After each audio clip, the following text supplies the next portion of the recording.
écoutez, c'est très simple. Soit on retrouve la voie de la raison, ça veut dire une alliance avec la Russie, revenir sur les sanctions absurdes et vraiment illégitimes qui ont été prises par l'Europe contre la Russie. L'Union européenne a besoin de la Russie pour avoir un approvisionnement en énergie à bon prix. Point. Donc il faut retrouver les voies de la raison et l'alliance franco-russe me semble être l'avenir serein de la France et de l'Europe.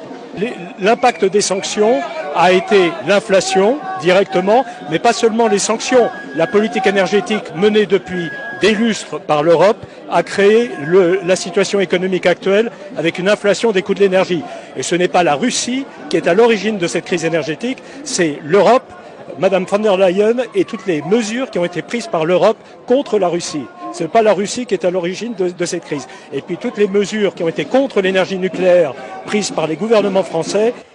Je ne supporte plus ce président qui n'a aucune légitimité, qui est en train de ruiner la France, de la piétiner, de piétiner ses valeurs, de piétiner son histoire, de piétiner les gens. Et ça suffit. Donc maintenant, on veut qu'il parte et vite.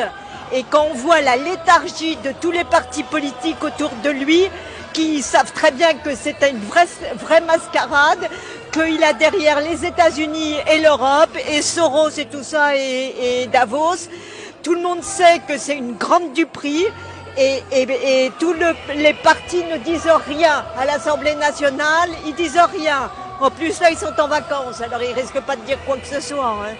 Voilà, donc c'est ulcérant. On voit notre pays qui est en train de sombrer pour quelqu'un qui vraiment l'a vendu aux forces étrangères, à l'OTAN, à l'Europe, à tous les milliardaires. Voilà, on sait qu'il a vendu et il s'en est mis plein les poches. C'est clair. Et comment vous voyez l'avenir au CDD On a Emmanuel Macron, qui a pris son habit de général en chef des armées et qui, effectivement, aujourd'hui se prend pour un militaire qu'il n'est pas et veut absolument aller à la guerre. Il veut aller à la guerre pour masquer l'échec patent et flagrant de sa politique et notamment de l'atteinte aux libertés de jamais égalées sous son gouvernement, c'est tout.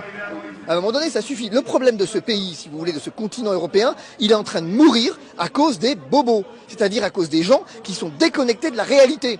Quand vous avez des campagnes du planning familial où on vous présente 2 hommes avec un qui peut être enceinte, vous dites ça y est, c'est fini. Mais si vous voulez, on paye aussi quelque chose sur le plan culturel, on paye l'existentialisme de Sartre, avec cette idée que tout se vaut, il n'y a pas de nature propre à l'homme, il n'y a pas de nature des sociétés.